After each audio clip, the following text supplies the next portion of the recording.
ओम नमो भगवते वासुदेवाय। श्रावण मास की कांवड़ यात्रा का पूरा तपस्या का योग चल रहा है। सुनिए, भगवान शिव की कांवड़ यात्रा एक महान छोटी तपस्या के बराबर है। इस यात्रा के कुछ नियम हैं। भगवान शिव की कांवड़ में जल, पवित्र जल, गंगा जल और कई पवित्र नदियों का जल लाकर भगवान आशुतोष के मंदिर में श्रद्धा पूर्वक यात्रा रूपी पैदल तपस्या करके लाने का विधान और जलाभिषेक का कार्य सतयुग से भी पहले से चला आ रहा है। साल में 2 बार श्रावण मास व फाल्गुन मास में जो भगवान शिव के अति प्रिय मास हैं, उनमें कांवड़ तपस्या के द्वारा जलाभिषेक करने का कुछ नियम है। सुनिए, जिस व्यक्ति को कांवड़ यात्रा रूपी तपस्या पर जाना हो, उसे कम से कम 1 सप्ताह अथवा 1 माह पहले असत्य भाषण, अप्रिय भाषण, किसी भी प्रकार का नशा, धूम्रपान, मद्यपान, स्त्री प्रसंग आदि से असात्विक भोजन का परित्याग कर देना चाहिए। और जब कांवड़ तपस्या पर चल पड़े तो अति नम्र स्वभाव, एक समय कुछ सात्विक भोजन, शुद्धता, पवित्रता के साथ कोई उग्र स्वभाव का हिस्सा न हो तथा क्षमा भाव अपनाकर कभी भी किसी का कोई बदले की भावना से हिंसात्मक कार्य न हो, ऐसा मन और हृदय से पवित्र होकर चलना चाहिए।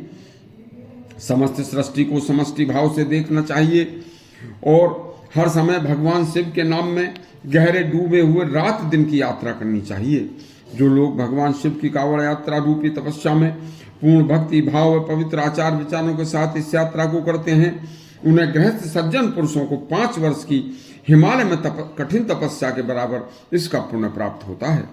इसलिए स्वयं एक बार भगवान शिव ने माता पार्वती से कहा था कि हे देवी, पृथ्वी लोक में निवास करने वाले जो सज्जन पूर्ण आत्मा लोग मेरी कांवड़ यात्रा में पूर्ण भक्ति और शुचिता और मेरे नाम का हर समय स्मरण करते हुए तथा अपने पीछे छोड़कर आए घर, परिवार, व्यापार आदि को इतने दिन तक भूल जाते हैं और केवल हर घड़ी हर क्षण मेरे नाम में के पवित्र स्मरण में लगे रहते हैं, उन्हें मन वांछित फल की प्राप्ति होती है और अंत में वह मुक्ति मार्ग के भागी बनते हैं। लेकिन कलयुग में देवी, बहुत से लोग अज्ञानवश कांवड़ यात्रा में तो जाएंगे, लेकिन उनकी मन बुद्धि और स्वच्छ नहीं होगी, तो उन्हें इस यात्रा में और उल्टा पाप लगेगा। देखो, ये कांवड़ यात्रा एक सभी युग में पैदा होने वाले लोगों के लिए एक सबसे छोटी और अति पवित्र तपस्या है। जो इस तपस्या को समझकर करेगा तो उसका कल्याण होगा। लेकिन बहुत से गतानुगत को लोग है, एक को देखकर दूसरा देख जाएंगे, लेकिन न मन पवित्र होगा, न तन पवित्र होगा, न भोजन पवित्र होगा, केवल दिखावा मात्र कांवड़ यात्रा होगी तो उल्टे उसे पाप लगेगा। देखिए, इस यात्रा के महत्व को जो पूर्ण तपस्या समझकर करेगा, उसकी कांवड़ यात्रा अमोघ फल प्रदान करने वाली होगी।